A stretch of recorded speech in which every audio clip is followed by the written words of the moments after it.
Yung ingay nyo. Ito mga kababayan, Senator Jinggoy Estrada gustong lumabas ng bansa. Oy, ito ba mga kababayan ay magtitila Zaldi ko na rin kapag nagkataon. Etong si Jinggoy mga kababayan, nako matindi ito. Baka mamaya magtilang Bato de la Rosa na to at hindi na magpakita at hindi na rin pumasok sa Senado. Mga kababayan,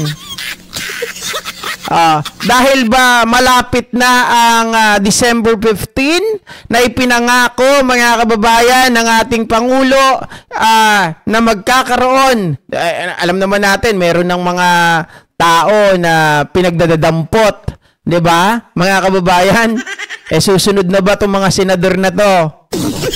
So, ito yung balita Ayon po mga kababayan, dito sa ABS-CBN, ang Sandigang Bayan ay nag-order kay Senator Jinggoy Estrada to submit requirements for his request to travel abroad. Mga kababayan, ito yung problema natin no? Dapat kapag ganito na mga iniimbestigahan, dapat hindi yung ilbo lang Dapat whole departure order na kaagad. Para hindi na sila makatakas.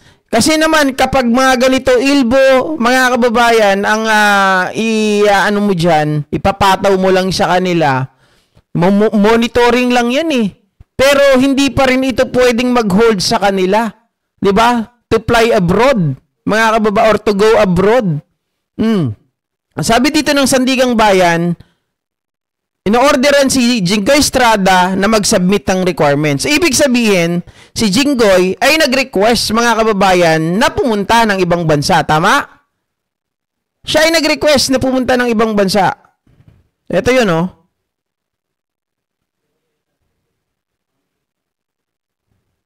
Ayan.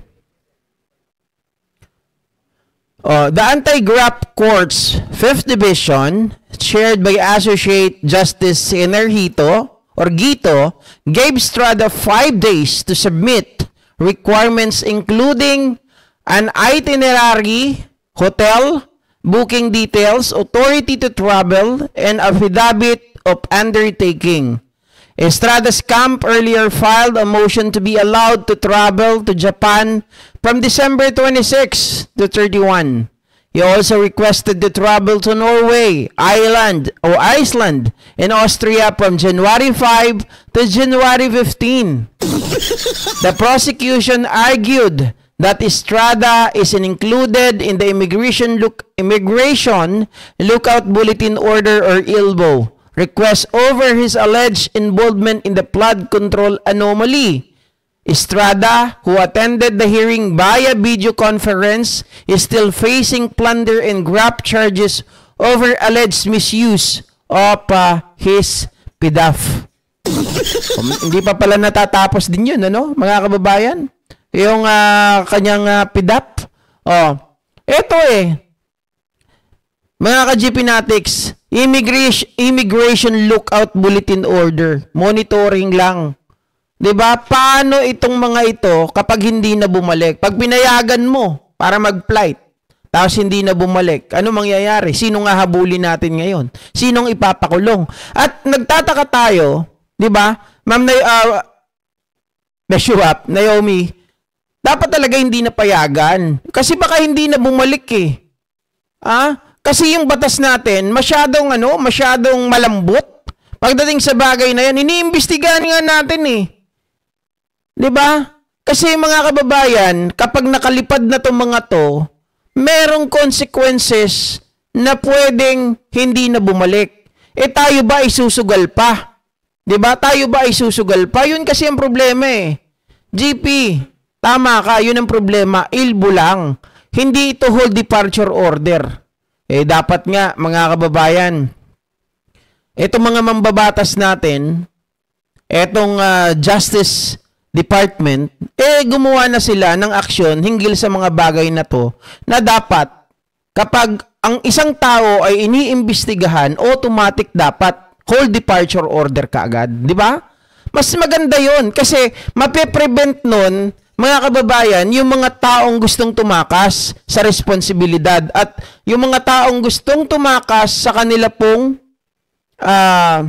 kinasasangkutang kaso. Diba? Sobrang luwag. Totoo yan. Sobrang luwag.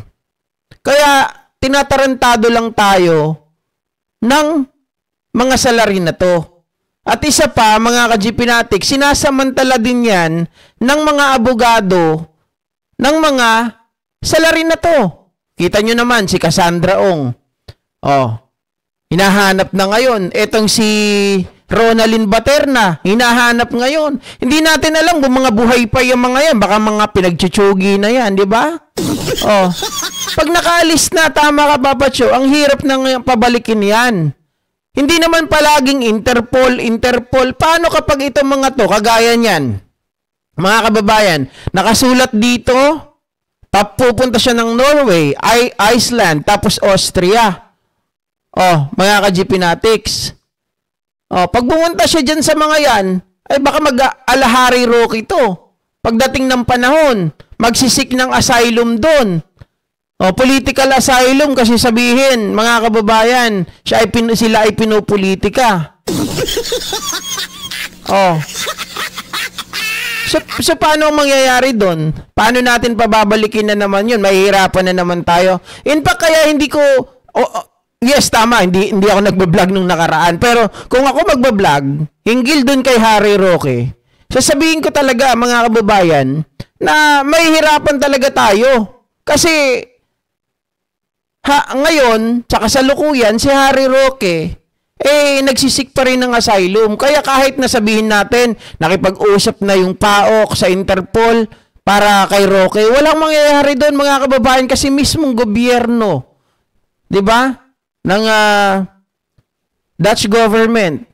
Oh, meron silang may Schengen visa. Tapos ito, meron pang usapan doon sa mga may ugnayan sila sa Austria. Kita mo sila nga yung mismong mga kababayan, sila pa kahit na pinalalaya si Roque dyan sa Netherlands, kahit sinisipa na siya dyan, inaasikaso pa rin siya na doon siya mag-seek ng asylum sa Austria. Diba? Kung titingnan natin, parang may pa rin, may security pa rin si Harry Roque. Hindi pa rin natin basta-basta makukuha. Lalong-lalo na kapag may pera. Kapag nakanakaw ka ng malaki sa gobyerno, mga kababayan, Diyos, uso dyan yung bumili ka lang ng mga visa mo dyan. Diyos ko. Sabi ni Marley GC, magsisik ng asylum yan si Estrada kasi 5 countries ang pupuntahan. Hindi malayo, hindi ba? Hindi malayo. Ano pa bang iisipin natin? Ang assumption talaga natin dyan, kapag nakaalis to, pwede na gawin niya yan, mag-seek ng asylum sa mga country na yan, lalong-lalo na, di ba? Oh, Iceland, Norway, Austria, mga kababayan, pwedeng mangyari, magtago na yan ng tuluyan. Oh, tapos, kapag nabuo na yung gusto nila, kapag halimbawa, nakaupo na si Sara Duterte, magbabalikan na lang bigla yung mga yan. Pero po sa mahirap madaling ipatupad ang batas sa mayayaman, ang daming binibigay na probitso at baka po money talks. Ma'am Corazon Villar, totoo yan, 'di ba? Kasi sa mga mayayaman, ginagawa nila lahat ng legal remedy. 'Di ba?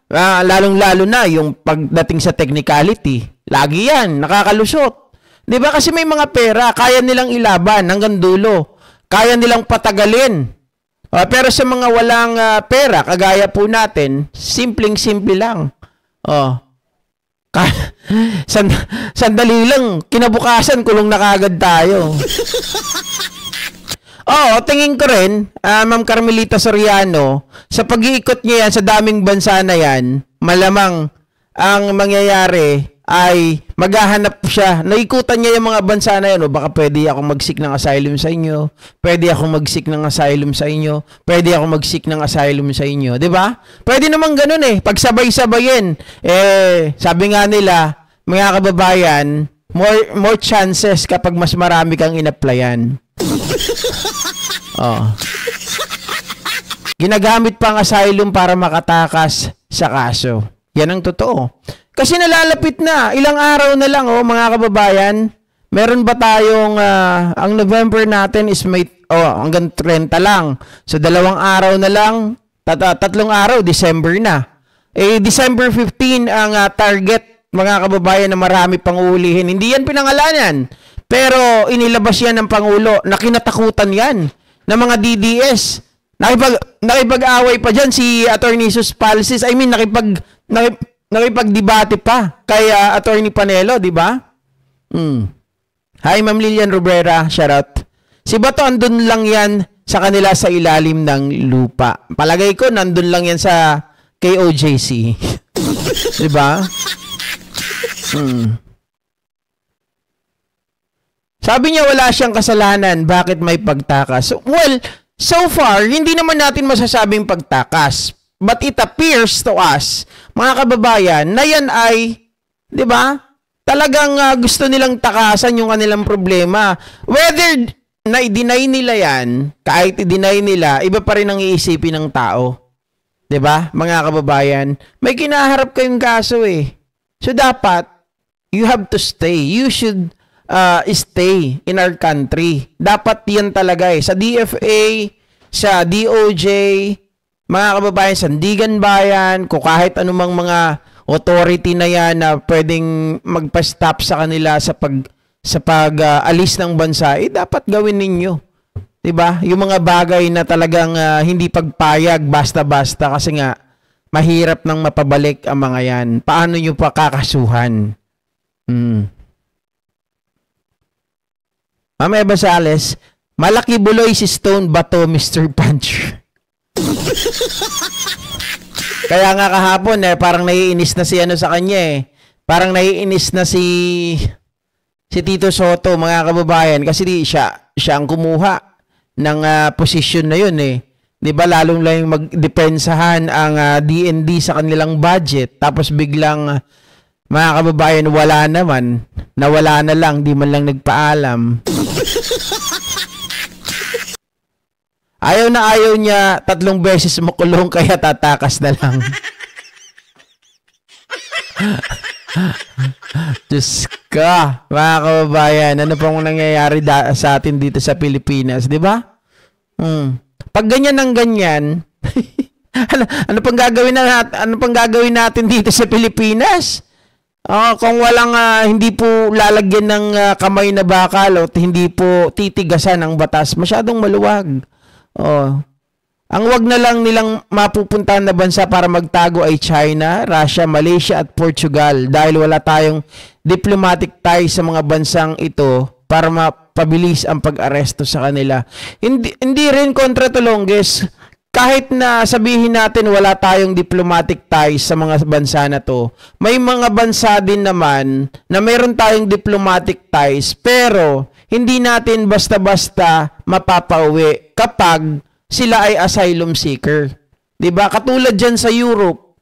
'Di ba? Nagkamali lang siguro si Tebes ng pinuntahan na nagsik ng asylum, 'di ba? Sa Timor Leste, mga kababayan. Pero kung sa Europe siya nagpunta, kung siya ay asylum seeker, mas mahihirapan tayo kagaya ng nangyayari kay Harry Roque, despite the fact na si Harry Roque canceled na yung visa. GP, cancel na yung visa, paano pa nakakapag-travel si Harry Roque? Ganito yan.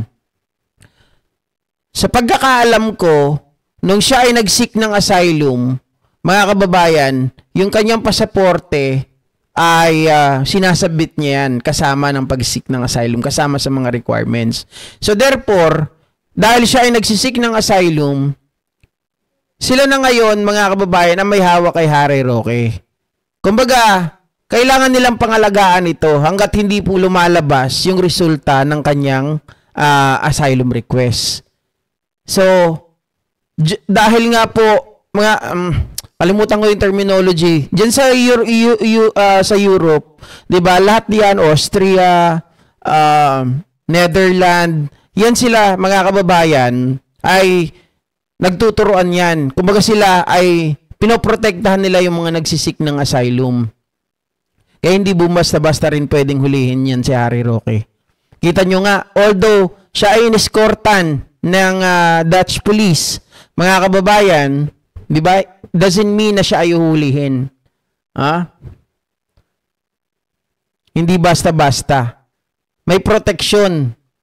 May safeguard. Ito pa isa sana, isasama. Ito nga isa. Si Quezon dahil may pera na absweldo, di ba? Yan din ang isang problema natin, mga ka-GP Natics eh. Di ba?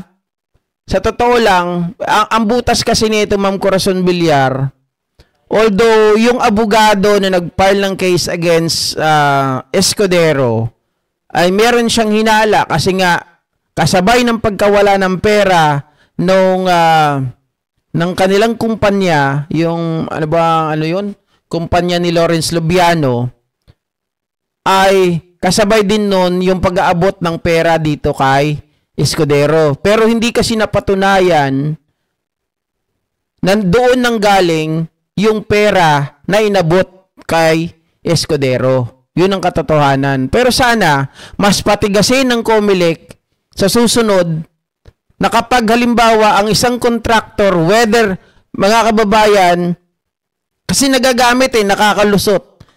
Pag part ka sana pag ikaw ay contractor sana ng gobyerno, mga kababayan, ialis na nila yung karapatan o ialis na nila yung pagkakataon na makapag-donate sa isang tao, whether ito ay in a private or sabihin natin ito ay pansariling galing sa sariling bulsa, 'di ba? Personal tawag dito, mga kababayan, in his personal capacity, dapat alisin na 'yon. Kasi ang ilagay dapat nila, kapag ikaw ay part ng kumpanya, nangangahulugan na ikaw pa rin ay may ties sa kanila kahit gamitin mo yung sinasabi mo na kagustuhan mo naman yon, pansarili mong pera naman yon, 'di ba? Dapat, mga kababayan, pagtibayan nila para hindi na makalusot minsan. Kasi syempre pwedeng magamit yan, pwedeng makalusot lagi. Ang gagawin nila, sasabihin lang, personal ko naman pera yan, hindi nang galing yan sa kumpanya na may contract sa gobyerno. Pag ganun kasi, mga ka-GP Natics, wala talagang mangyayari. So may kakulangan talaga sa batas natin, 'di ba? Takam na mga BCJ at BNG kay Bibi Gandang Roqueta.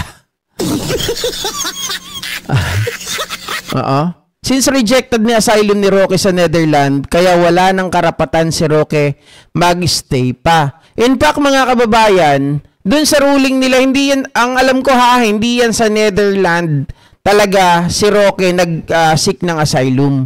Sa Austria talaga, kasi meron silang meron silang sinusunod na kung saan ka unang lumapag, doon ka dapat mag-seek ng asylum. Ang alam ko, sa Netherlands, kaya siya nandyan, mga kababayan, para dumikit kay Digong. 'Di ba? At saka, syempre, baka pag doon siya, lagi siyang libre ng pagkain. Kaduda-duda yung itinerary ni Jinggoy. Last stop niya, Austria. Dapat siguro pa-intel din ni PBBM yung ambassador doon na anak pala ni Gloria Arroyo. Yan din ang problema pa na isa, mga kababayan, no? Ambassadress doon, yung anak ni Gloria. Si Gloria, kaalyado ni Sara. Si Sara, kaalyado si Harry Roque. Paano yun? Di ba? Maraming conflict Maraming mga nakapasok na mga mga hindi kanais-nais na mga tao dito sa gobyerno ni Pangulong Bongbong Marcos, at yun ang nagiging problema. Di ba? Okay?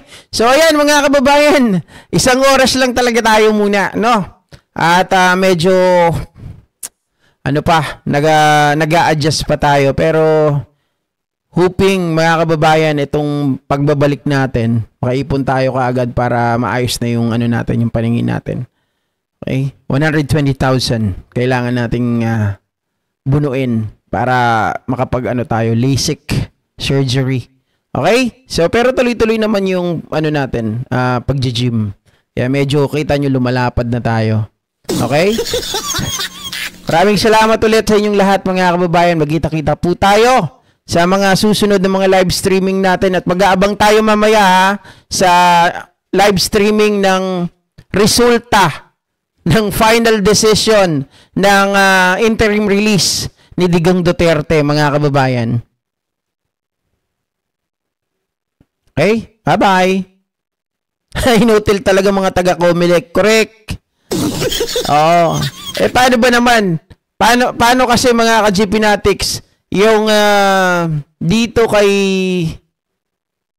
Chis Escudero, ang kanyang abogado, 'di ba? Nung halalan si ano mismo, si George Garcia. Wala pa, Mama Eva Sales. Ipon muna tayo. Medyo malaki-laki kasi nag-inquire ako. Medyo malaki-laki. 120K. Wala pa naman tayong ganun. Kasi kung tuloy-tuloy sana tayo nagba-vlog itong mga nakaraang buwan, okay sana. Okay? Thank you so much once again, guys.